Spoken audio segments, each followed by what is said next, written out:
What is up, everyone? Welcome to episode 6 of the GameZone podcast. I am editor-in-chief Cade. I am joined by editor-in-chief of GameZone. I should be clear. I'm not editor-in-chief of life of the internet. Of the internet. I control the internet. I'm joined by Mike Splechta.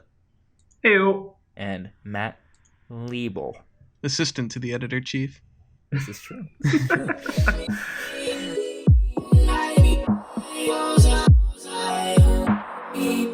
Stay a while and listen. We're just gonna talk about some 3 news stories. We have a bit of a format now. We kind of figured out our formula. We're gonna do 3 news stories from now on, future episodes. So it'll probably go the 3 biggest stories of the week, probably. And then we'll segue into our main topic, which will usually be a relevant game or maybe like a Nintendo Direct or E3 or something like that. And we have all brought one topic. And my topic is Reggie. How do you say his name? Fils-Aimé? Fils-Aimé, yeah. I always say Reggie Phil's aim. But okay, that is not right. Not even close. Listen, I pronounce things how they're written, all right? Okay, fair enough. I've been called libel my entire life, okay? All right, you make a good point. You are allowed to do that. Reggie Fils-Aimé has retired from Nintendo, or he hasn't retired yet, and he is going to let Doug Bowser, that's his real name, Doug Bowser. I can't think of a more perfect replacement. Honestly, I mean, they could have gotten Mario, but you know, whatever. But that movie bombed. Yeah. So Doug Bowser will take his place on April 15th, and Reggie was the president of Nintendo for 15 years, and 13 years as president and COO. What does COO stand for? You guys know? Chief Operating Officer? Yeah, I think that's right. Sounds I'll right. Just take your word for it. I'm gonna butcher these names. Shuntaro Furukawa. Yeah. Furukawa, yeah. He's the president of Nintendo. He said, "I really appreciate everything Reggie has done for Nintendo, inside and outside our company. Reggie's known as an exceptional leader. We are grateful that he is leaving the business in good shape with strong momentum. We will miss him, and we wish him the best in his retirement. We are also pleased to have such an able successor ready to step into that role.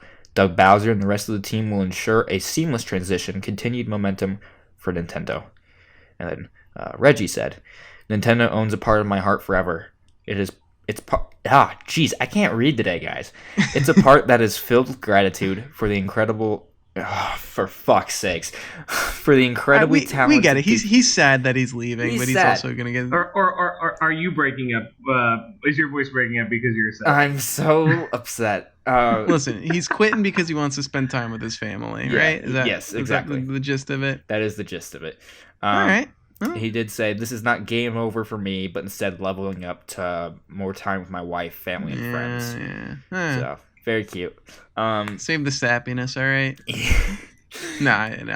He's a cool guy. Yeah, I don't know. I've never met the guy, but he seems cool. Yeah, he's been like the face, quote unquote, of Nintendo since the Wii.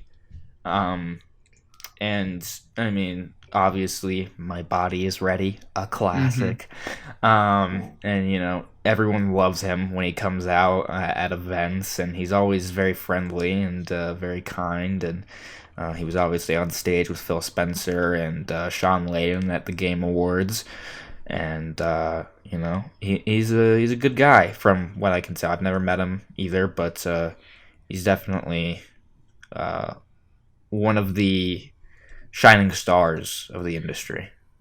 100%. I mean, when you think of Nintendo, I mean, there's a few faces obviously that come to mind, like Shigeru Miyamoto, obviously. Sure. But like he has become like the face of that company ever since, you know, I guess like they said 2006, right? Is when he took over as COO. Because he's hosted, I'm pretty sure, almost every E3 since then. I mean, before they switched to the Nintendo Direct. Yeah.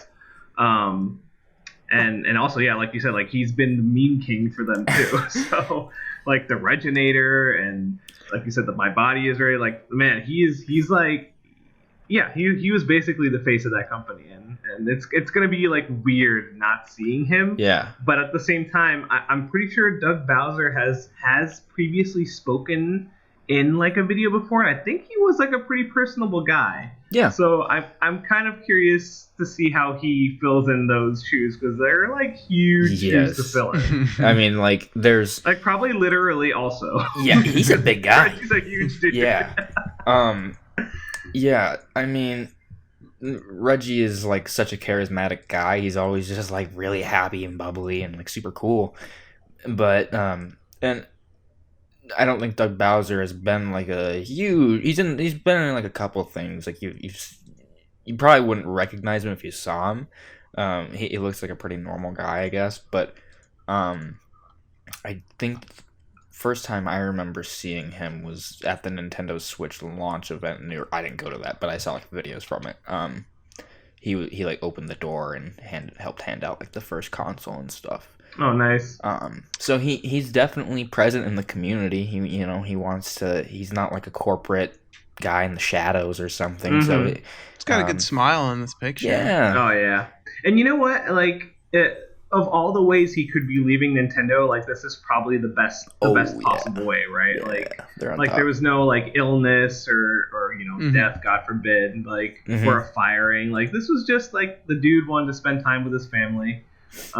Which makes sense because I actually looked up his age today, and he is, I think, 58. Yeah, he doesn't look like it, but he doesn't. Yeah, I was thinking like late 40s. Yeah, so that's like still a young age to be retiring. Yeah, I guess I don't know if he's retiring, but yeah, I wonder if he'll come back in some shape or form later or something. Because a lot of people in this industry, they quote unquote retire, but then they'll come back and they'll found their own studio or something and right take on a new life of some kind. But I don't know, maybe he'll be like a producer on some other games.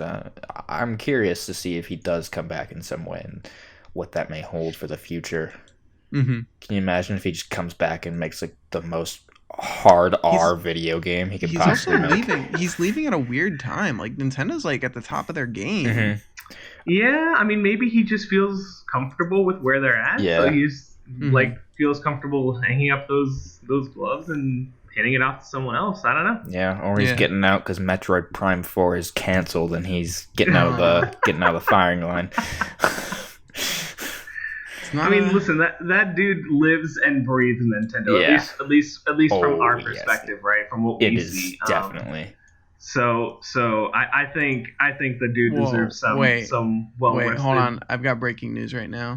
Okay. Spring Hill Entertainment, which I believe is, I don't know if it's owned by LeBron James or if it's partnered with him, just announced the premiere date for Space Jam 2. July 16th, 2021. Thank you, Matt. I really thought this was going to be Reggie related. Yeah, I was like, wait, what? LeBron and Reggie? Do you know where he's going or what? But no. Okay, it's a space. July 16th, 2021. LeBron James, Amazing. Lola Bunny, and Bugs Bunny. Amazing. Wow, he's even got the Toon Squad jersey on and everything. But is there a teaser? Nah. Just to save the date. Fuck yeah. Sorry. Nice. I thought it was big news. No, yes, thank you. That is I saw Space Jam when I was 3 and don't remember anything about it, but Wow, God, your whole generation just baffles me. It holds up, kid. It holds up. You can watch it again. It angers me. All right, you guys have the Snapchat and the Tinder. Oh wait, before we continue, Cade, do you yeet at all? Oh, nice. He doesn't yeet. Wait. I don't know what that means. No, yeet. Yeah, yeet. Come on. You guys are so old. Our coworker says it. I know she says that, and I always say that I know what it means, and I always forget, or I either don't know what it means, and I keep wanting to say it means yes, but I don't think that's right. Yeah. I think it means whatever you kind of want it. Yeah, basically. What? I think it's like a cheer of excitement or something. Yeah. What do you mean it means whatever you want it to mean? What has language become? It's universal. Well, listen. let's yeet on over to the next Oh! topic. Why don't we? Okay. He's such an old man. Okay, it brings me to my story. Real quick, Spring Hill Entertainment is owned by LeBron James. It was founded by him and is it Vince Carter? Is that I don't know. Don't ask Vince? me. I think it might be Vince. It's some guy named Carter. Carter. I don't know who Carter is. Mr. Carter, Little Wayne. Otis Carter. Okay, a drug dealer who spent much of Maverick's. I don't know if I'm on the right Wikipedia page. All right. Anyway, Are we in our movie zone segment? back to my story. So when I picked this story, I didn't realize that it was an entire week's worth of news. So I just kind of picked like whatever I found interesting today. Yeah, that's fine. Mm-hmm. I don't know. I'm sure there's bigger stories, but this one caught my eye today. This is interesting. No, this is very interesting, Yeah. actually. Okay, I'm all yeah, about yeah, this. all right, yeah, I know, yeah, you are because okay. Anyways, Patrick Soderlund, who left EA last year, I don't know what he's been doing lately. Do you guys know what he's been doing lately? Oh, wait, he just announced it today. He said he's working at a place called Embark. I guess it's a studio he formed when he stepped away. And he revealed that they're working on a free-to-play sci-fi co-op action game. Which looks very much kind of like No Man's Sky-ish, right? Or at least from the video that they showed today. Okay, first of all, that video looked way better than No Man's Sky. Oh, yeah. No, I'm talking about like in scope. Because it seems huge. I mean, I guess, first of all, let's be honest, it's going to be downgraded tremendously before it ever comes to... for sure. Like, for what we're sure. seeing in that thing is, like, not even close. Yeah, but maybe this was like like maybe they're already working with the PS5 and whatever the next Xbox dev kits are. So idea. It's going to be a PS5 game for sure. He says they're only prototyping ideas right now.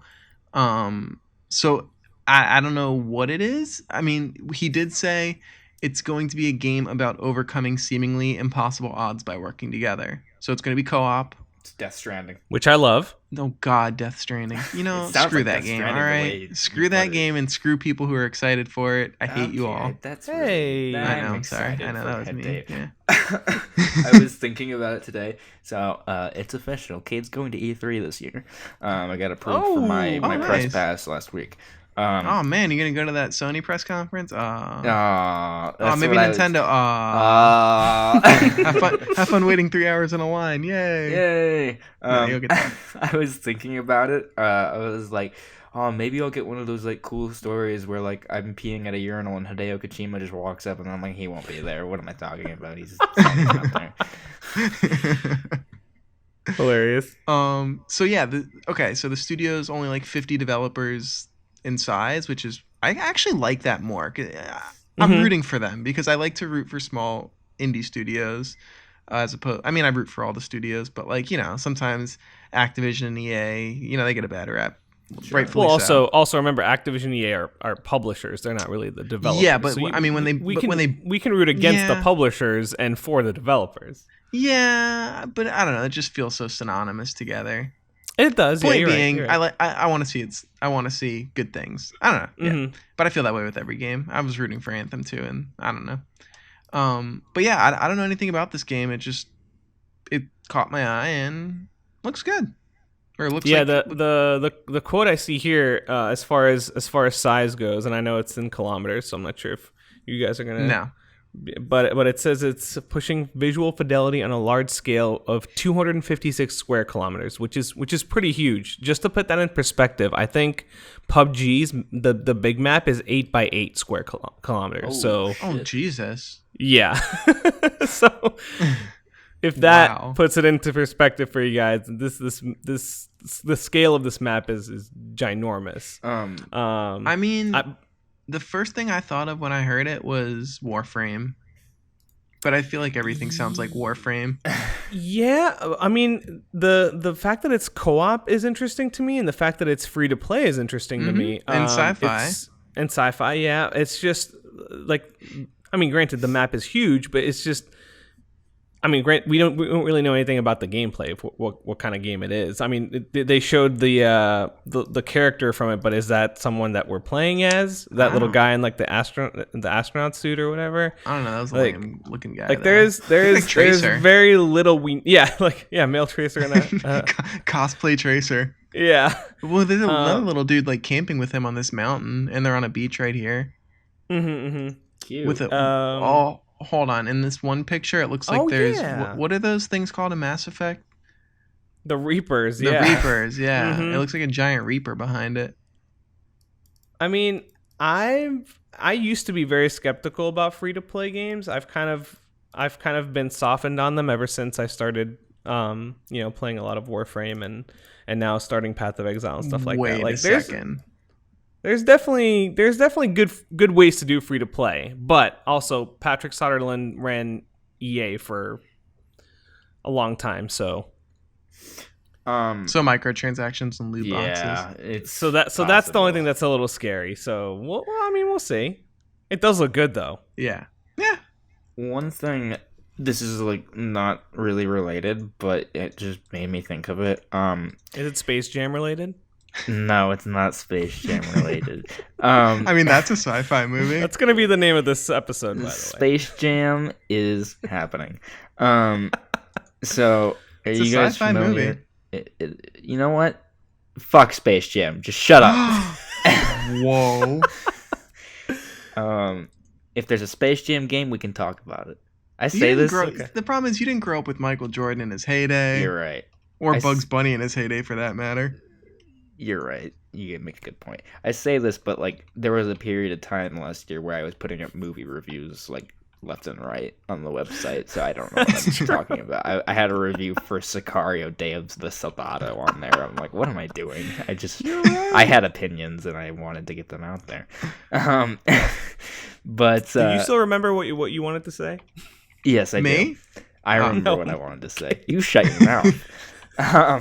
So there was do you guys remember Leslie Benzies? You know who that is? Refresh my memory. Rockstar Games. Nope. Okay. He was the guy. Is this one of these millennial things? He was the guy from Rockstar Games a few years ago that got forced out. Oh, yes. Is this related to Me Too or anything? Like no. It wasn't like a. We still don't really fully know. He was the guy that allegedly saved Red Dead Redemption when that was being made, the first one. He was like very big at the studio. He was a big creative mind, and he was there from almost the start. He was considered largely like some of the glue that was holding them together at their darkest hours. And so when there was a whole deal that he got pushed out after GTA 5. He took a sabbatical, and then the Hauser brothers got mad at him because I think he put his name either first or last in the GTA 5 credits. I forget which one, but either way, it was like a really big deal to them, and it was like, you're not supposed to do that. And so they got mad. He wasn't allowed back in the office. It was like really the public breakup thing. Anyways, he went on to go work at this new studio that's making a game called Everywhere. That's the name. And it's going to be like a GTA competitor of some kind. It's very ambitious. We haven't heard about it for a long time, but it's still in development. There's not a whole lot of details. There's no pictures, nothing like what we have for this game.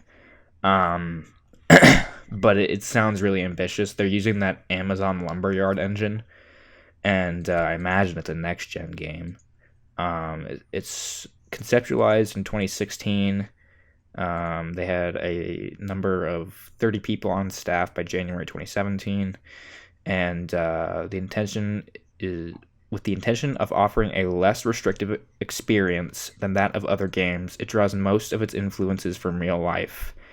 So, I guess the reason I just brought it up was because these people are leaving these major publishers to go off and do these very ambitious projects, and it's really interesting to me. And seemingly much larger studios, or much smaller studios as well. Yeah, it reminds me of LeBron James leaving the NBA to go play with Bugs Bunny and the rest of the Looney Tunes. I don't know, it's weird. Yeah, I guess. Is he considered the underdog now that he's with the Toon Squad? Ooh, that's interesting. Wait, he did you say he's leaving the NBA to go? Is that like the plot of the movie? no, but I mean, he's obviously gonna have to go play in space or something. It's called space. It's not called like L.A. Lakers Jam. I like the idea. LeBron, major NBA star. He's played in the Olympics. Now he's going to fucking space to play with cartoons. Great. I mean, if that's not a Oscar-winning plot description right there, then I don't know what. I mean, is. Bohemian Rhapsody is probably gonna win a few Oscars. So I mean, but My parents loved that movie, by the way. really. Oh, I did too. My dad liked it, and so did his girlfriend, and that's all I'll have to say about it. Were you not a fan? Are you not a Queen fan? Oh, I love Queen. Oh, That's, interesting. That's maybe my why you problem. don't like- Yeah. I heard. What's his name? Adam Lambert's singing with them now. Yeah, they're gonna perform at the Oscars. Oh no, I don't watch award shows. Yeah, it's probably better. Not you don't to watch sound this year snooty, I either. just don't care for Hollywood. No, yeah, it's all bullshit. Anyways. Okay, first of all, a 38% on Rotten Tomatoes, that's ridiculous. 63% of the audience liked it. Yeah, 38%. No, of Space Jam. Oh.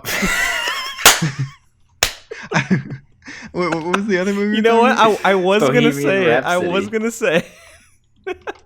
Sorry, because you said fuck this, but how do you spell Bohemian Rhapsody? Oh my god. B-O-H. Yeah, I got it. Okay, all right. I thought you were a writer, Matt. Oh, okay. Well, first of all, they only got 61%. Okay, yeah. All right, higher scores. Yeah. There's that. Whatever. All right, next. All right, so let's slam dunk our way to the next story. Gotta go, guys. Let's see you guys for the next one.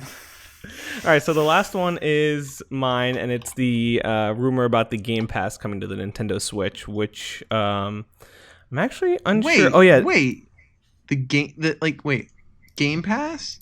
Like Microsoft's Game Pass, yes. Oh. Okay. For some reason, I thought EA, and I was like, wait, I was right, but probably not. No. Oh, that's right. We did say that might happen. Well, I mean, that might said happen. EA, for all but we then know. I mistaken that for Yeah. yeah.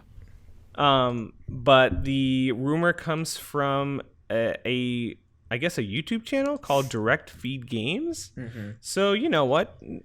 Take it with a grain of salt. But given how buddy Nintendo and Microsoft have been kind of within the last half of last year, I can totally see this happening, especially since Microsoft is all about that play anywhere kind of thing. Like they want to expand so you can play Gears of War on your phone, or Forza on on a Chromecast or whatever. Yeah. So I can kind of see this happening.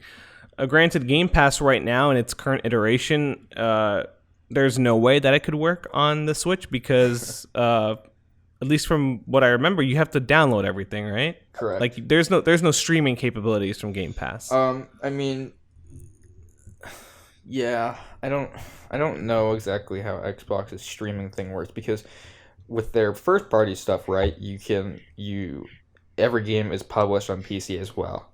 So like you don't stream anything, you get a copy on Xbox and you get a PC copy when you buy it. Right. But I from my understanding, you can stream your whole Xbox experience to like your computer and stuff as long as you're on the same network. Yes. But the way I think they want to do it, and especially with the thing that they called Project xCloud, which is basically, I mean, it's very similar to what PS Now is doing, where you're paying a subscription and you are able to stream any game from their current library straight to your console. So you're never installing anything, never downloading anything. Sure. You press a button and you're instantly playing it.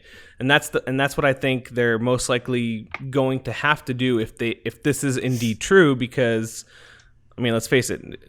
First of all, the Switch has a 32 gigabyte internal memory. You're not downloading anything on there. Yeah. But also it would also have to run Xbox architecture, which there's no way that it has that. So logic says that if this is true, that it would then be using their Project xCloud technology, meaning that you could potentially be streaming Xbox games, Xbox 360, Xbox One games to your Nintendo Switch, which is insane. Yeah. But awesome at the same time. Like, I'm kind of all about this streaming feature that they got going on, even though I was a big streaming skeptic last year. But as soon as I tried Google's, I forget what it's called. Yeah, I know what you're talking about. Project Stream. Yeah. Oh, very basic. The easiest name to remember.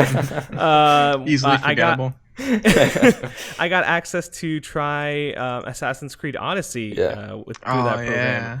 And I mean, you saw it, man. I mean, it was like 1-to-1. I barely noticed, like, if there was lag, it was so small that it was like I couldn't notice it. So if that's the future of game streaming, then like I think I'm all for it, because I mean, let's face it, no one really likes waiting for games to finish downloading or finish updating. Like, everyone wants everything Netflix style, like press a button and boom, you're in.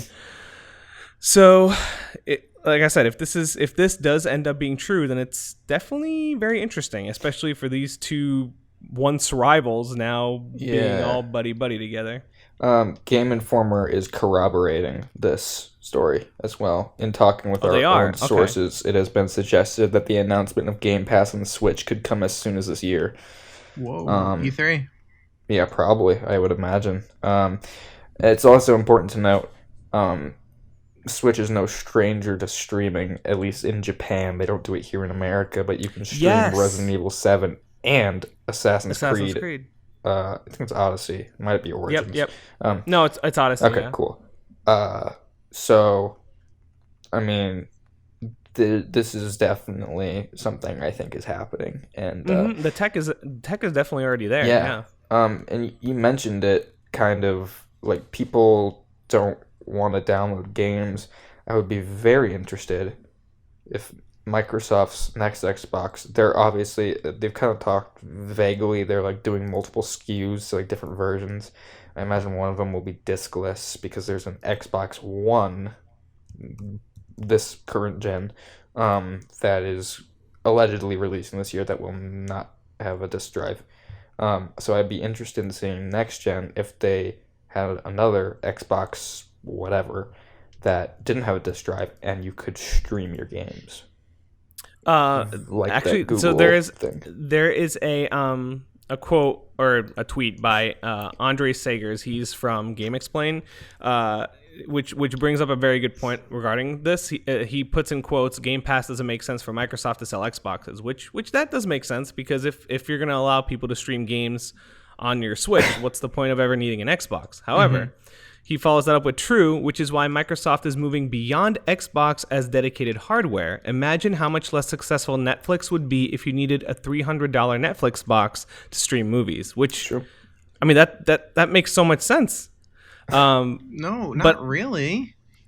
But so what, they're just going to be a streaming service for games? I mean, if you think about it, but if they divert all of that resource and money away from console production and put it into game development, like the studios that they bought, wouldn't that make more sense to produce more and higher quality games and then have them on more readily available screens? So we're not going to have an Xbox console? I mean, I'm not saying that definitely. There's probably going to be something that you can buy that maybe is just a streaming box that's just Xbox, but maybe it's $50. But maybe it's I also don't understand, because like, let's say like Xbox Game Pass is all their first party stuff, right? Like, do they put third party stuff on there? Well, Game Pass has third party stuff right now, but it's not new third party stuff, right? It is largely all third party stuff, and like there's over 100. But is games. it like there's some recent stuff up there. You're saying like new releases. Yeah, like how's Microsoft going to make money on Anthem? Right. They wouldn't. Yeah, I don't know. It seems very weird. I see what you're saying. So yeah, okay, that makes sense. It makes sense in the sense of looking at big AAA releases that are coming from EA, yeah, like Ubisoft. Well, even indie games, like let's say they're like, all right, new indie game, just get it on Xbox Game Pass. So Microsoft, I mean, I don't know how pay. I don't know how they divide. Okay, but like, the we've seen indie games release that were completely free that released day one. Like look at Rocket League, that came out on PSN first as a PS Plus game. Yeah. So Well, that's what I'm saying. I mean, like, how I'm much? sure Like, they I don't could know do how that. Sony like split that revenue. Like oh, we'll pay That's you what I'm X saying. amount of dollars. If you take the money away from console production, which I'm sure is costing them a lot of money, considering they are at the current time the most powerful console on the market. They're probably selling it at a loss. Maybe yeah. So maybe they would be diverting all of that into actual game publishing and paying developers to be part of that service. I mean I don't know. I think it somewhat makes sense. Oh yeah, It is just weird that of all the three companies that Microsoft would be the one to kind of go wayside of the console market, because everyone always thought that Nintendo would be the first one to do that. Yeah. Yet Nintendo is freaking killing it with the Switch. It's pretty ironic. Yeah.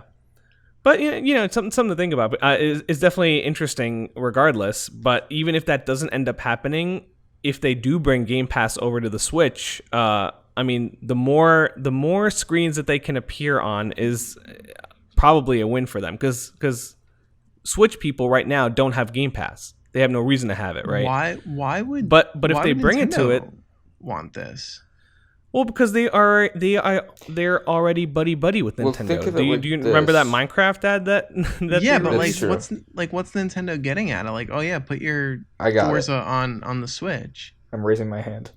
Okay. We need cameras. We do. We should probably. So if they, how do I put this? They obviously have pretty good third-party support. Like, we're probably not going to talk about it, but the Nintendo Direct last week, they had like a big like third-party lineup with Assassin's Creed 3 remastered. They're old games, right? But they're good games. But even not old stuff like Platinum Games, that game that they showed off, Astral Chain, looks amazing. But I imagine this would be a great way of strengthening their third-party lineup, right? Because there's a lot of pretty solid third-party games on Game Pass, and there's no way of playing something like Rage 2 on Switch. The Switch, right? Yes. So like, a year later, I mean, Bethesda has been pretty good about supporting the Game Pass.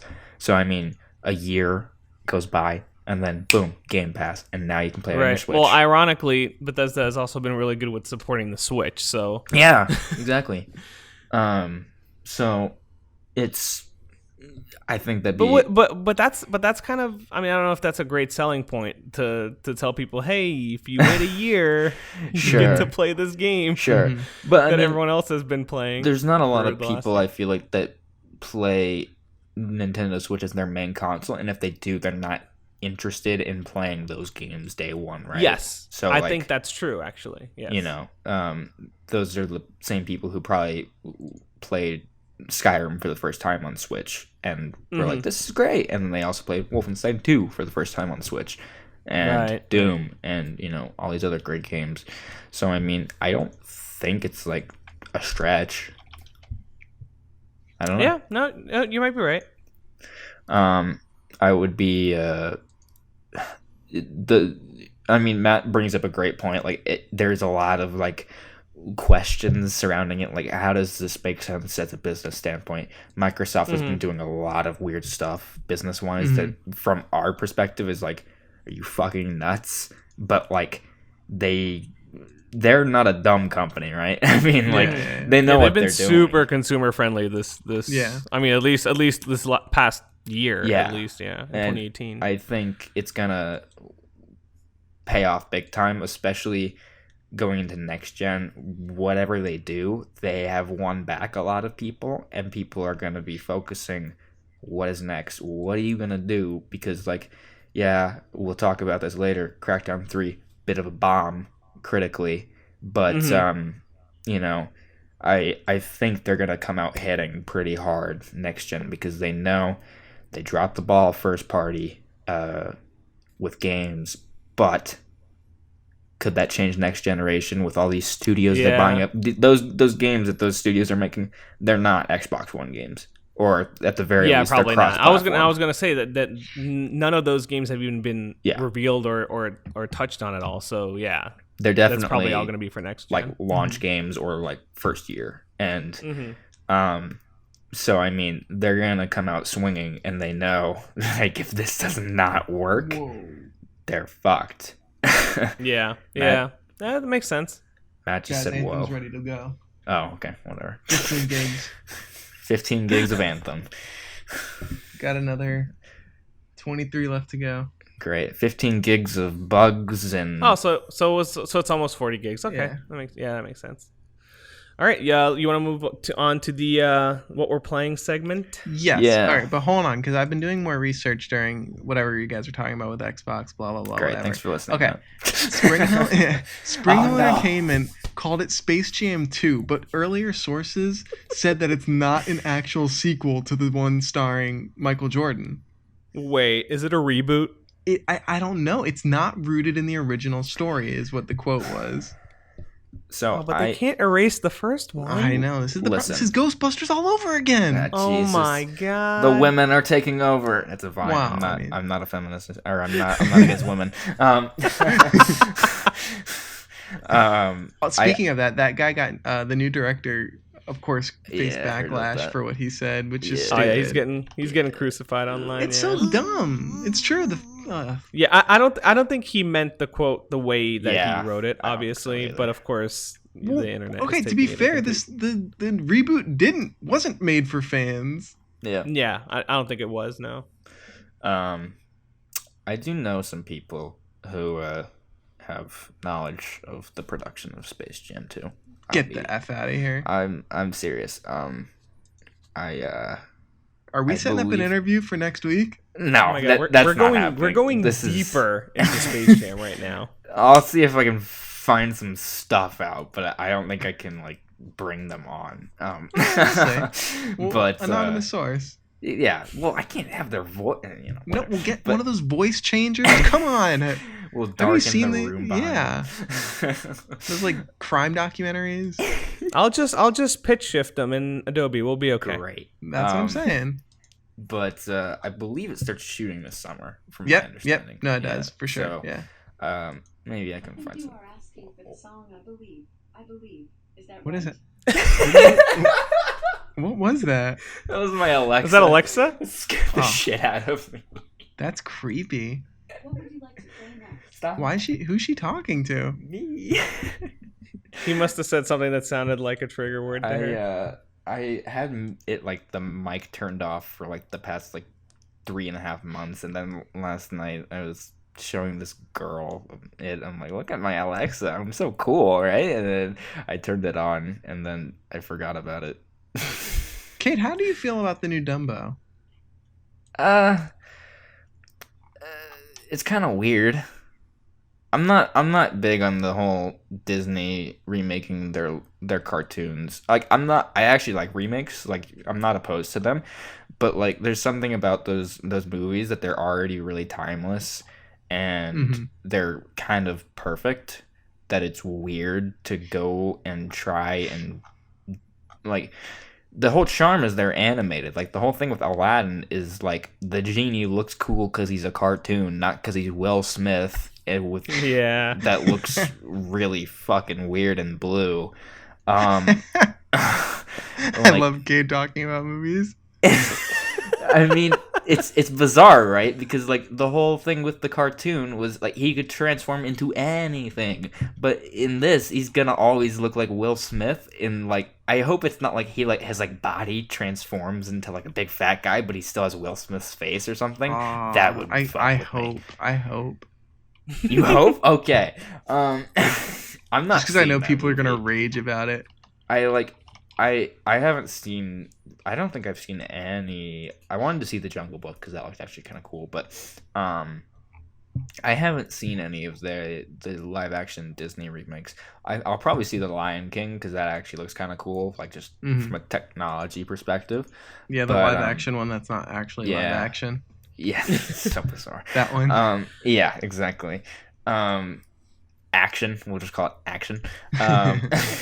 So yeah, I wish they'd stop and just like make other things, like either make new animated movies or make new live action movies and not make remakes of really good cartoons. It's just me.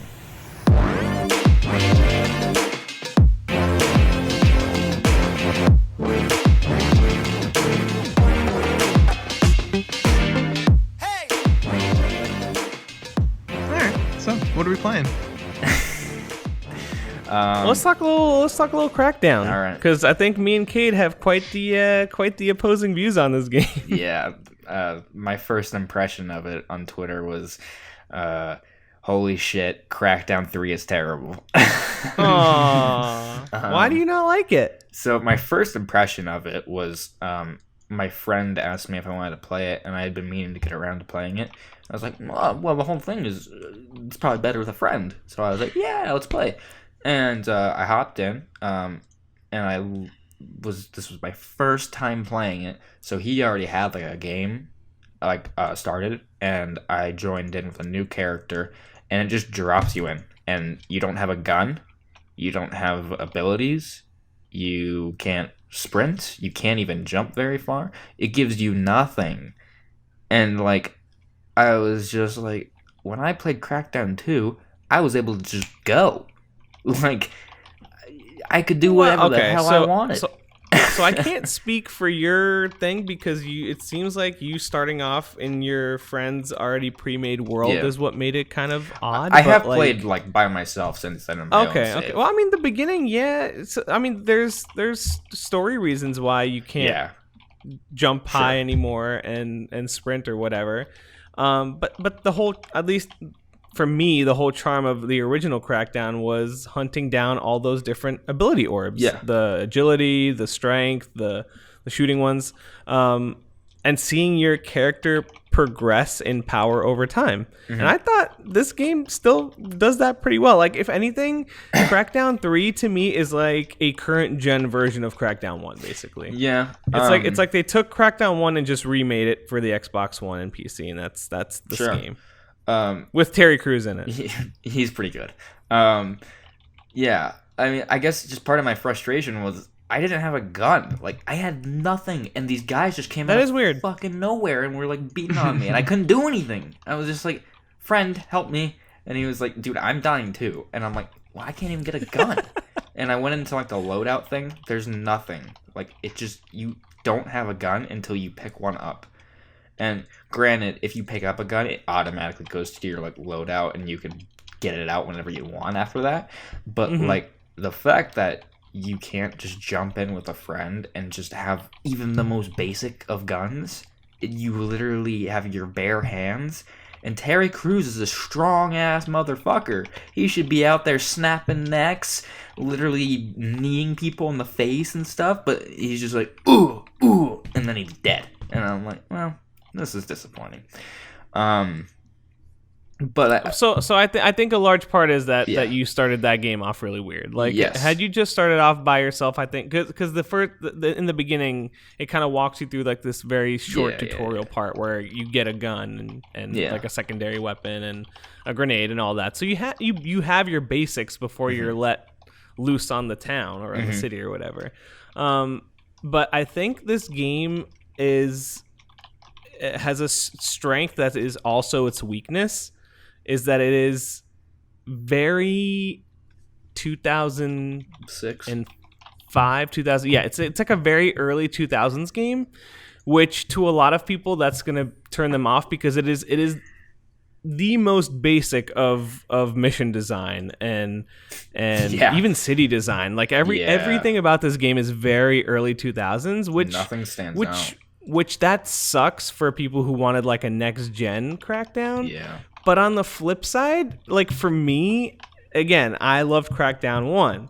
So like this was almost like going back to that time and just replaying that game, but with a new coat of paint. And I know the games are different. It's not like I don't even think it's the same city or anything like that. But but I kind of like that like simplified gun design and like the auto aim or whatever that you do. I don't know, it kind of felt good in a weird, strange way. And I tweeted you this too. Is that like I just came from playing Kingdom Hearts, which I'm not going to talk about anything story related. Don't worry, man. But that is like one of the most mind-bendingly weird stories to have just come from. So like I kind of dug the simplicity of Crackdown, if that makes sense. Like it was just like I'm just gonna kick back, not think about what I'm doing, just take over like random outposts and kill dudes and just have fun. And that's kind of why I was liking it. And I think a lot of non-game reviewers, just people just playing it, feel similarly. Probably. I just think critically it has not didn't sit well with a lot of people. So I think there are other games that do that better and have done that better from years since. Mercenaries 2, even like back then. And, yes, 100% agree. Just Cause 2, 3, 4, and on a grander scale, Grand Theft Auto.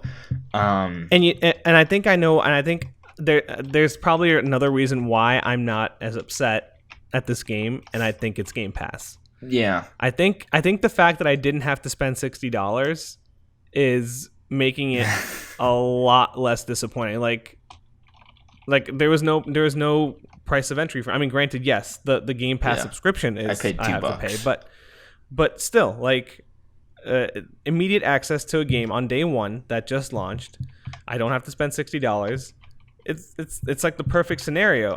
There was very low threshold for me to be disappointed. Yeah. So I think that kind of plays into it as well. One thing that I've been stuck on is this. From my understanding, I don't know where Crackdown lore isn't like something everyone's like obsessed with, right? But no one's like checking the Crackdown Wikipedia, being like, "What did I miss on Crackdown last time?" Okay, right? I mean, they had zombies in the last game, and like I don't even know why that happened, but that was a prequel to the first one, I believe. Oh, was it? I actually didn't even know that. Maybe not. Okay. I might have made that up. I don't know. But I know at the end of Crackdown 1, it's revealed, spoilers for Crackdown 1, a nearly like 20-year-old game. The agency is like bad. They're evil. And that's never ever brought up ever again. Like and the whole thing especially about, since your handler is back in this one, the same dude. And Crackdown 3 is like, we're going after corporations and stuff. Like we're taking down the big guys, and it's like, but you're the big bad guys. I'm really confused. And so is this a prequel, or I don't know. It's or just, like is it like that. I said? Is it like a remake? Like is it just or like a reboot of the franchise? Well, that's how it was initially, right? Remember how they revealed it? It was just called Crackdown. Oh, interesting. There was no 3, and then that changed somewhere along the way for whatever reason. And part of me just thinks this game would be, at least on the surface level, a lot more interesting with a more cooler story where, I mean, it doesn't have to be like gritty and like super crazy, but like, something. Like, because right now it's just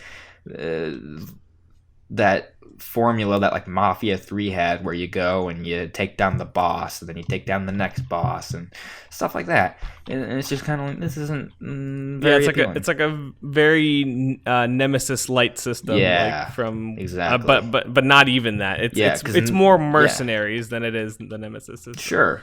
Taking down the hierarchy of bad guys. Yeah, and when I was playing co-op, you can't get in your friend's car. You all have to get in individual cars, which I was like, this is just bizarre. But, and I don't know why you'd ever want to drive a car in this game, because the handling is... I agree.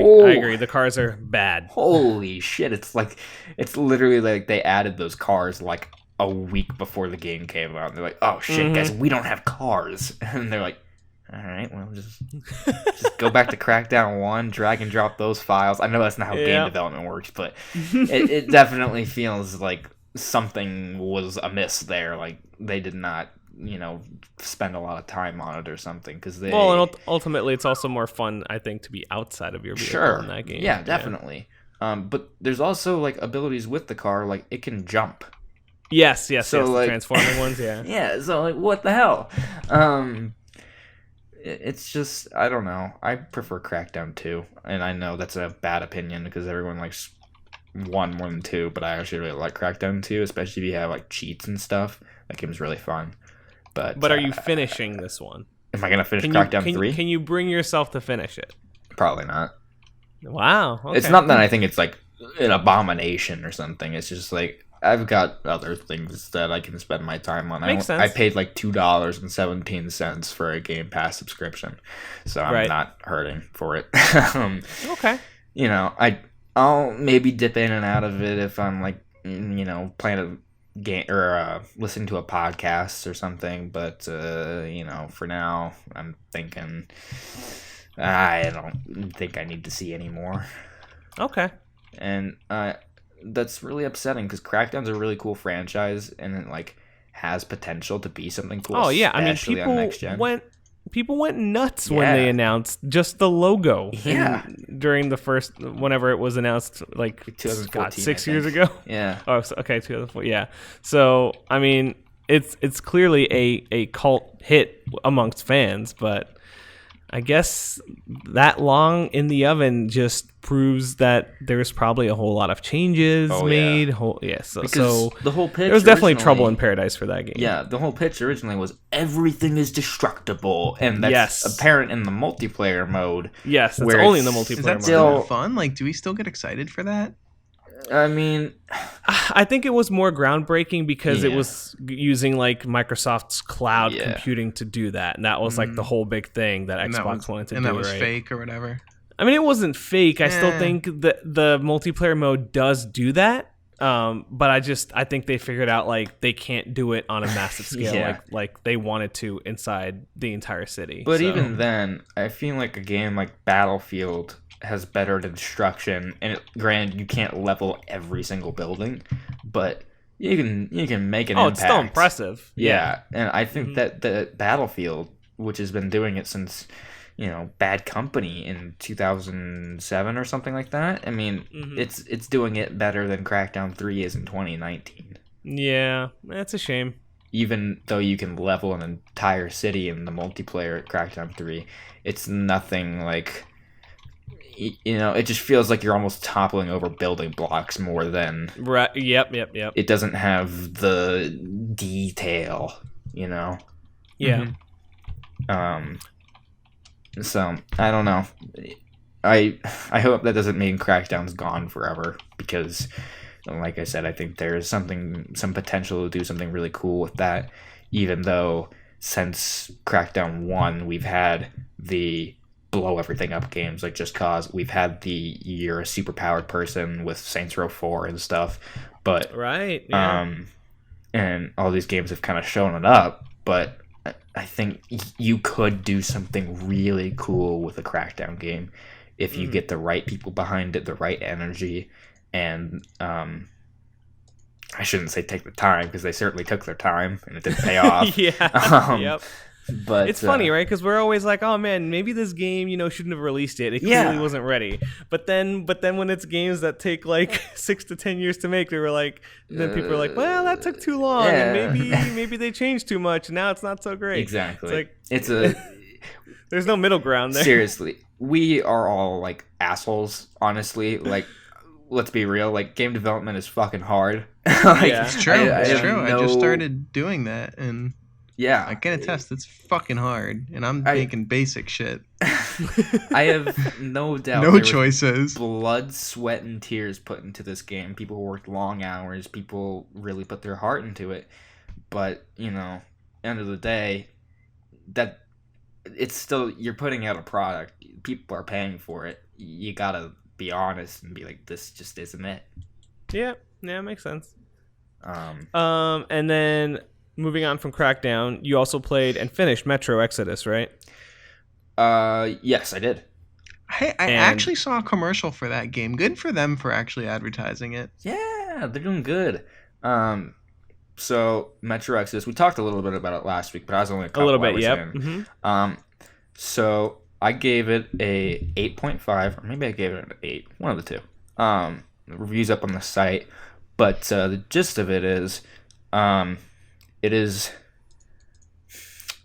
very different from the other two Metro games, while still feeling like a Metro game, if that makes sense.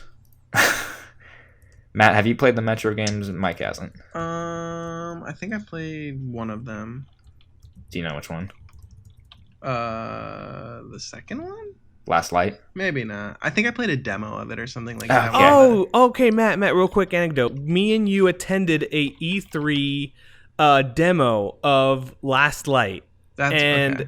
And it crashed in the middle of the demo, and the two dudes showing it to us, they reenacted the events that happened after. That's probably where your memory is stemming from. Yes, it was amazing. It was incredible. I think it was like two Russian guys too, because I think this is coming from like a Russian studio, right? Oh my God, you could, not only was it hilarious that they did that, but like you could feel that those people were so passionate about it, and they were like, you know what? It's fine that happened. Now let's just act it out for you guys and hope you guys get the gist. It was amazing. So anyway, slight anecdote away from there, but I think that's where your memory is stemming from. Oh yeah, here it is. Yeah, E3 2012. Unfortunately, a small bug in the game prevented us from moving any further.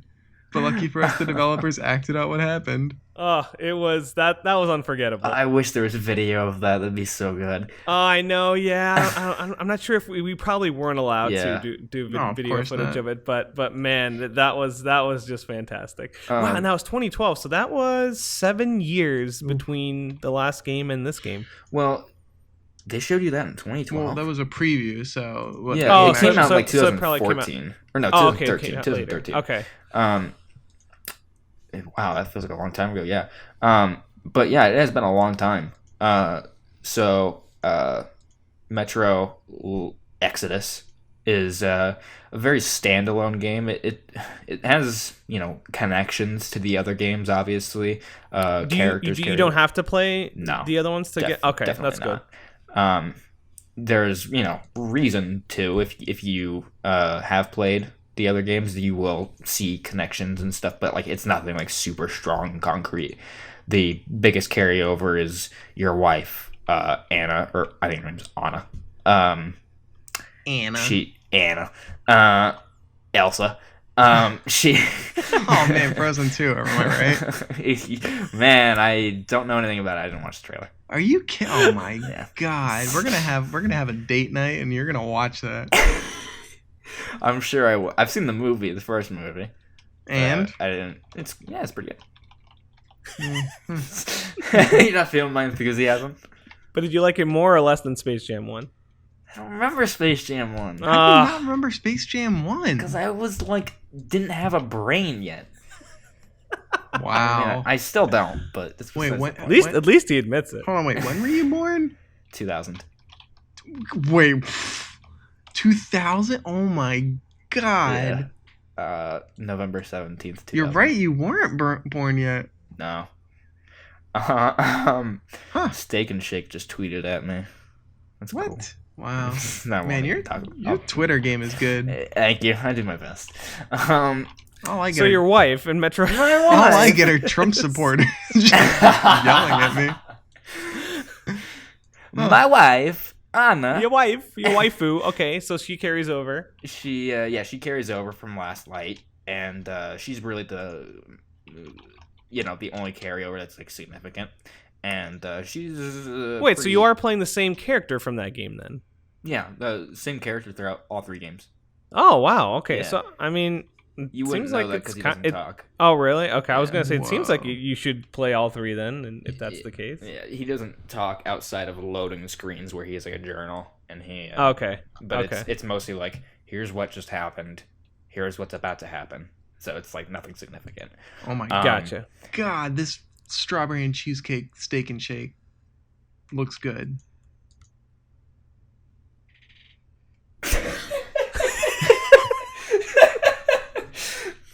Thank Is you, that what Matt. they tweeted at him, or are you just looking through their Twitter? Well, I was trying to find it because I was going to try to hop on his tweet and get famous myself, but I can't find his tweet. Oh my god, this is derailed. What was I saying? Oh brother. Nobody's playing Metro Exodus, all right? I'm sorry. to break it Everyone's to you. playing No, it. it's like doing you. really well. The only people playing it are people who got review copies, all right? No, I know a few people. Yeah, playing yeah. it. I think you actually might be wrong on that. I think that this series is actually very well loved. Yeah, I people really like I it. think it's a great series, but come on, everyone's gonna play Anthem. haven't They're all gonna played hate Anthem. They're all gonna hate Anthem, and Yeah. but it'll still sell better Okay, you're probably right, but Yeah. because nothing makes sense. You're right. Metro Exodus. Let's go back to the start here. Metro Exodus. So the whole thing about this game is you leave the metro in pursuit of a better life. You have this idea that you can live outside again. Like there is somewhere far away. The game primarily takes place in Moscow. The first two games, after bombs go off, and you're like, I have this dream. Martin Luther King Jr. And they take this train and they travel across the country in pursuit of this dream where they can live freely and maybe rebuild. And so that's the goal here. And the game has, I think, 4 or 5 different levels, which are like little mini open worlds where you go and you do a thing, you repair your train to move on to the next place. And the open world bits, they're not bad, but I don't know if it justifies like the scope and scale of it all. At times it kind of feels like there's 1 or 2 little quests you can do in these open world segments aside from the main story, and there's some outposts, but it's kind of like nothing super significant. You could just keep blazing through the main story, and the only negative effect of that is you don't get the best ending. There's 2 endings. There's a bad ending and a good ending, and Okay. if you don't do the side content, you don't get the good ending. Interesting. Is there a lot of side content? Not really. Okay. There's, Oh yeah. How long is this game? I'd probably say 15-20 hours. Ooh, So that's it's meaty. Yeah. That's actually. I mean, that seems like the perfect length. That I mean, when you tell me 10 to 20 hours, I usually Yeah. bite because that's like the perfect amount of time for me to invest in Yeah. something these days. Yeah, and it's pretty engaging. It keeps you, the only not engaging thing is the voice acting. And I talked about this last week too, and it carries throughout the entire game. Oh, The audio is like fucked. The audio mixing. So like you can be standing 5 feet away from someone and it'll sound like the audio channels are messed up. So like they sound kind of far away, or like they're only coming through like one ear and like partly through the other ear and stuff. They'll probably patch it if they haven't already. But it was really distracting and it bothered the hell out of me. And the voice acting isn't particularly great either, outside of a few sections. But the story itself and the writing is pretty solid. I think the last level of the game is like really incredible. I won't say why, but it's got a lot of build up, and it gets pretty like desperate. The theme of the game is desperation. You're seeing all these different people and how they are coping with surviving in the world outside of the metro, and like it's almost like this is what we could become if we don't succeed at our goal here, and it could be bad. You encounter religious fanatics who worship a mutant catfish. okay. So pretty normal. Completely normal. Yeah, and cannibals and other things, and it's off-putting and it's scary, and you're just holding on to what you have left, and it's each other, it's people, it's humans, it's family, and it's got a really good theme and message, and it holds up well, especially because in between levels you're allowed to roam through the train and engage with your little group that you have, and you can drink vodka with them, you can play guitar and tell stories and learn more about them. And So it's like the campgrounds in Red Dead Redemption 2? exactly Okay, that's cool. I like that. and there is the fate of these characters. They can be killed off, or they can survive, depending on your actions as a player. So if you're not careful, someone could die, and then it brings down the morale of the train, and you might not see certain things like I don't really want to say what it is, but there's a very tender moment towards the end of the game that you can miss if you let a character die. Oh wow, interesting. So, okay. Is it a scary game? Like, would you say it's like a holy horror? shit, this game's fucking scary, man. Oh really? Damn. Okay. Yeah. There are More or less scary than Resident Evil 2 remake? Ooh. It's a great question. I mean, the fact that you have to think about it I think that says it all. It's like different kind of horror, right? Because Okay.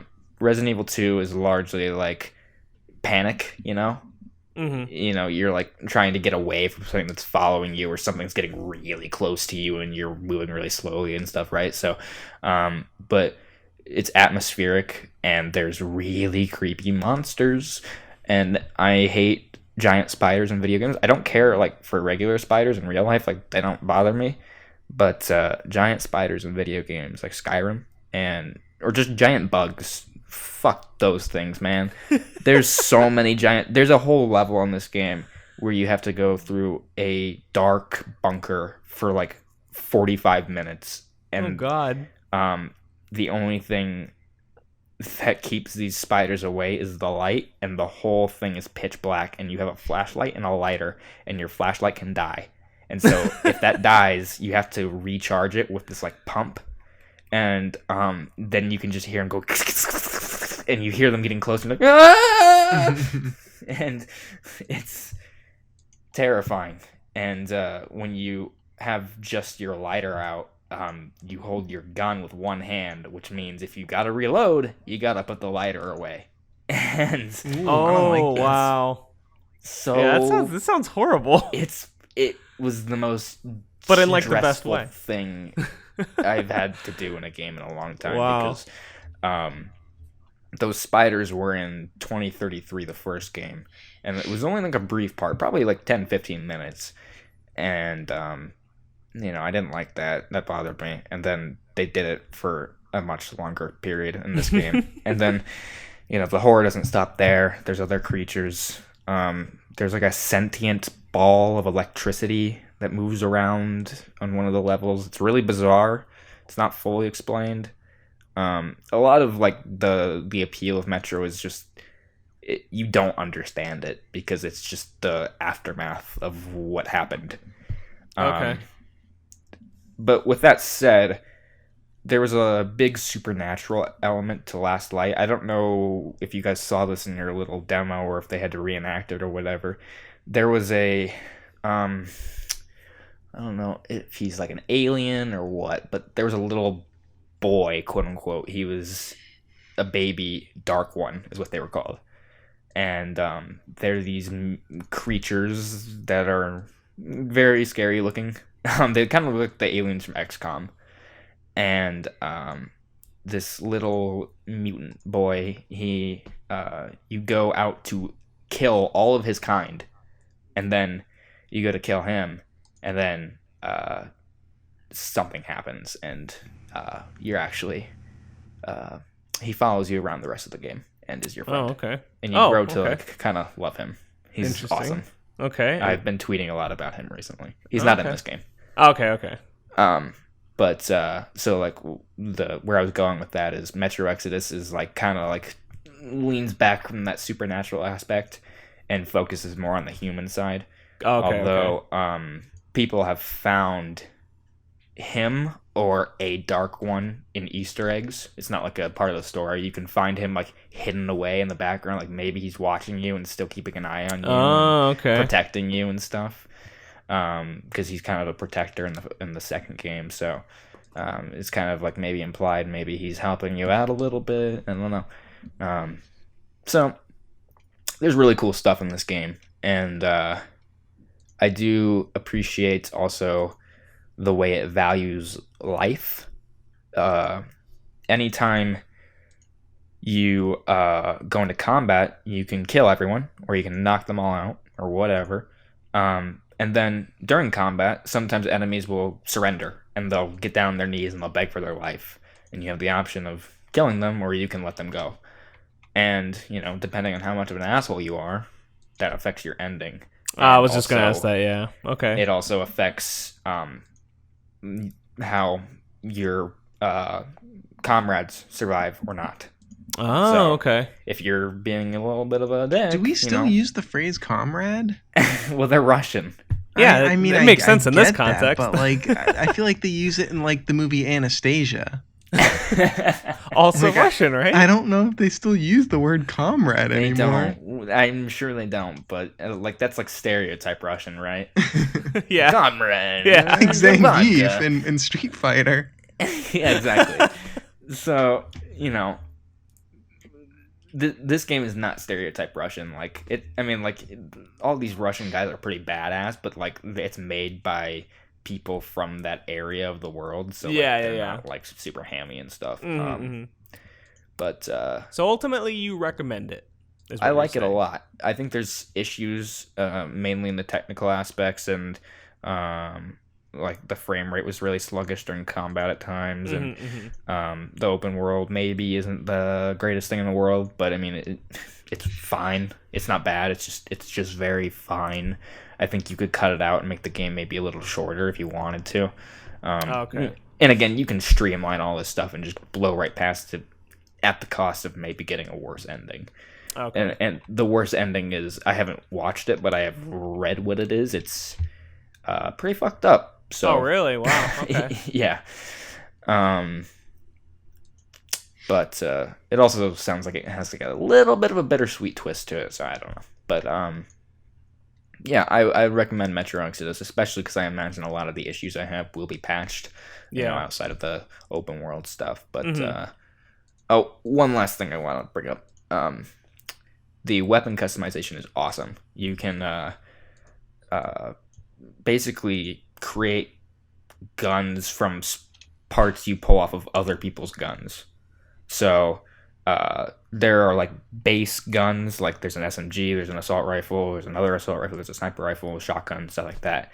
But you can mix and match parts to make it more stronger and add barrels and scopes and stuff. And you can even do this like on the fly, so you can pull out your backpack and open it up. And so if you are like see an outpost and you're like, I don't really want to go in, I might want to snipe some people first, you can pull the barrel off your gun, put a longer one on, and then add a better stock and then a better scope, and mix and match to. So very modular. Yeah, that sounds cool. Yeah, it's pretty cool. So I wanted to get that in there. That's a pretty cool element of the gameplay. Right, and I think with that, I don't think we played anything else that's new-ish, right? No, just continuing to play through Kingdom Hearts. Yep, you're still on your Kingdom Hearts journey. But next week, I'm sure we're going to have plenty to say about Anthem, since we're all going to be playing that. Oh, yeah. So that's Game of the probably going to be year. a very... You that's probably going to be a very Anthem-centric episode, I imagine. Yeah. I'm just happy because it's finally going to get our friends away from fucking Apex Legends. Apex Legends is good though.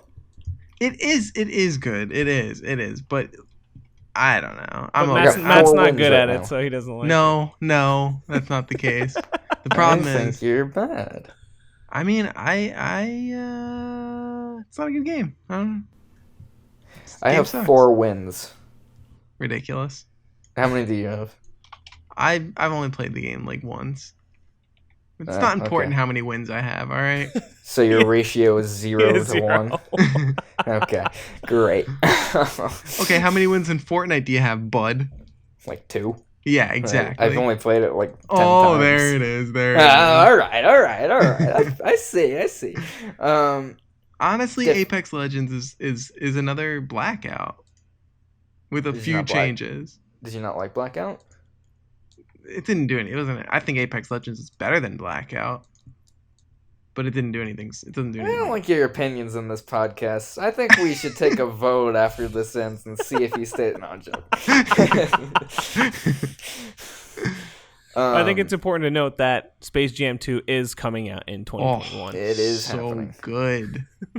We don't know the plot, but We do. But when LeBron is when going we to do, space. we are definitely going to talk about it. I'm sure we'll have a extensive breakdown of the trailer at Comic-Con or whatever in 2020. I mean, and Frozen, both of those movies. Yeah. I'm 18. You guys are like 50, so like you guys are still looking forward to cartoons. Are you not? No, I am. Oh, yeah. I say that like I didn't watch Spider-Verse like 17 times. Oh, Yeah, see, I still you haven't did. seen that. You haven't seen it? No. It comes out on digital next week. Yeah, it's not because I'm against it or anything. I haven't had time to see it. Well, now You know? now you have the opportunity. Do you have kids? I do. Yeah, he's got a Well, now you can 1-year-old. watch it. Oh, okay, never mind. Yeah, I don't go to the movies anymore. Which is partially why he hasn't seen it. Yeah. Okay, fair enough. And quick more breaking news. Captain Marvel is getting good reviews. Yeah. Good early impressions. Yeah. Are we all surprised by that? It's a No. Marvel movie. No. Nah, yeah, I'm not at all. yeah. I'm kind of like at this point like I don't really listen to those. I'm just kind of like I'll see the movie. Yeah, like, Yeah, who- yeah, who's- exactly. Who's I'm gonna going go to to an see early? it. Yeah, who's going to an early preview? And is like, that was all right. What's this Marvel thing? Is this still happening? It's gonna be a fad. It's like, all right, pal. I saw there's this guy on Twitter. I don't know what he does. He's verified, so he's somewhat important, I guess. I mean, I say that, but there's like people with like 600 followers that are verified. Mhm. But he's someone in like the entertainment field of in some way.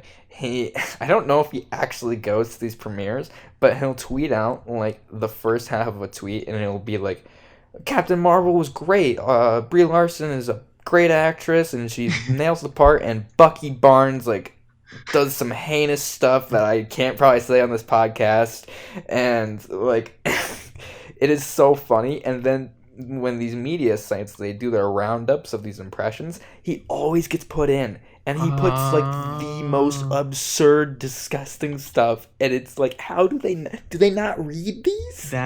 That's really funny, actually. It's so good. I remember, like, I used to do those kinds of roundups for, like, these kinds of movies. And then I just kind of stopped because I'm lazy. And, I would always read them before I put them in, but apparently no one else does that, so I guess I'm doing some sort of journalism. That's really funny. So, yeah. All right. Well, I think that wraps it up for tonight's episode. Yeah. You can... Pretty solid. You got something to say? Yeah, I'm just saying, pretty solid night. Pretty solid night. We got some good news. Some sad news with Reggie leaving. We talked about some video games. I say this like we're rounding up an episode of Blue's Clues or something. Another great show. I know. I love Blue's Clues. Wait. How are you around to see Blue's Clues? That was like literally in my prime. No, it wasn't, because I was not a grown-ass man watching Blue's Clues, was I? You must have been, because Hold that on. was like Wait. 2003 and stuff. Okay, hold on. Yeah. No, were you doing it with Yeah. his cousin or his nephew? No, I saw Steve too. Okay, Blue's Clues ran from 1996 to 2006. Okay. And then there was. So that checks Joe, out. who's He's there for not that. nearly as good. I mean, yeah, you were young, but you got the latter half with like his reject like brother. I got like The orange shirt. Yeah, I got the cokehead guy. He's not a coke addict. Okay, now we're going on a little tangent here. Everyone thinks that Steve from Blue's Clues like went off and like killed himself and became a drug addict and stuff. He's fine. Like I've like looked into this because I was curious about it too. He like has a band and stuff. He just like shaved his head and everyone thought he like died. I'm like, what is this? Like, how did this start? Everyone just thought he went crazy because he doesn't have hair now. It's like he's just growing older. I don't. It's so weird. I mean, have you seen The Rock? Have you seen Bruce Willis? Bald heads are in now. Yeah, you're right. It's true. And just to tie this into gaming, Joe from luck. Blue's Clues. Thanks. Joe from Blue's Clues did a video with the guy who plays Arthur Morgan on Instagram where they sang one of the Blue's Clues songs together. Oh like, my god. So that's very random. It is. I don't understand the context of it. I think the guy who plays Arthur was like sending a video to his son. He posted it on Instagram too. Wow. And then the guy who plays Micah Bell, like the antagonist of the game, pops up in the background too. It is so bizarre. I don't know. Is that one But I of those love things where you need context? I mean, that sounds pretty awesome. It's pretty good, yeah. So anyways, And with that's that, the end of the GameZone podcast. You can find me on Twitter at Cade_Onder, CADE_ONDER. GameZone.com, reviews for Metro Exodus and Kingdom Hearts 3 now.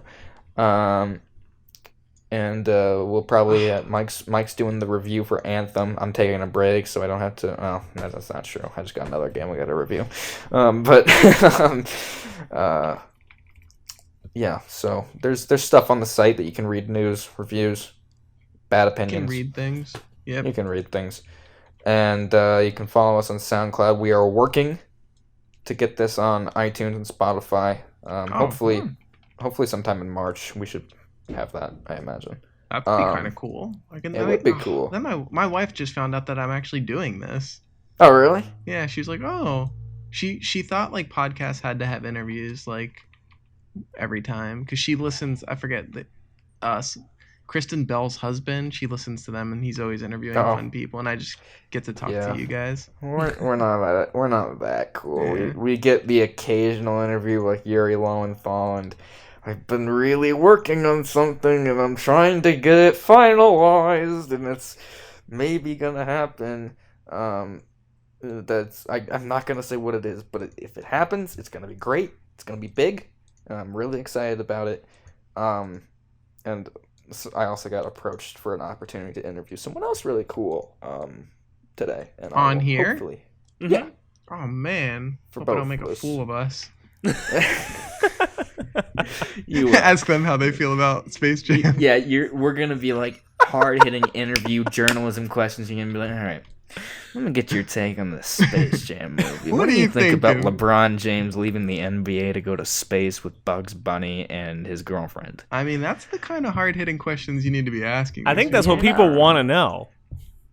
I mean, we did end our Yuri Lowenthal interview by asking him about whether pineapple belongs on pizza or not. It's true. Ooh. It's true, and he I said actually yes. didn't hear that answer. Well, go find out. Never mind. I'm not even going to talk about that. Mike knows. But plug your guys' this stuff. Yeah, so I'm on Twitter at Michael Splechta. That's at MichaelSplechta. And I am Matt is for real with an underscore. You don't get to talk. You don't get to plug yourself. I don't get that. Aw. Matt is for real. Yeah. You can follow me for I don't know. I don't really tweet a whole lot. I don't really like Twitter, to be honest. I've tried searching your @ and I can't find it. Really? So I don't even think you exist. Oh, I'm doing something. Maybe that's my problem. Probably. Yeah, Whatever. Everyone's we'll going figure to it out. Instagram these days anyways. It's true. I'm on Instagram. I'm not gonna get. I mean, it's not hard to find it, but I don't accept people I don't know. I mean, you two can follow me, but everyone else. Okay. Yes! We're so just what lucky. Just what I needed. I got a selfie on there, and I've kept it private from the rest of the internet, so I'm keeping it that way. I haven't shown my face on Twitter and stuff. So, question. Where do I go to put the dick pics? Snapchat. Ah. Okay. There you go. You can follow me on Snapchat. It's Sure, your wife will be thrilled. Yeah, she's gonna be like, "Are you selling one of them premium Snapchats, honey?" oh God. That's what the girls do on the Twitter there. Smart. Not all women. Good for not them. all women. Good for them. Capitalism. I'm all Yeah. for it. This is the longest outro that has spiraled into multiple different things. All right. Good luck editing this, Mike. Yep, thank you sorry. so much. I'm so sorry. All right. All right, see you next week, everybody. That's it. Bye-bye. Bye-bye.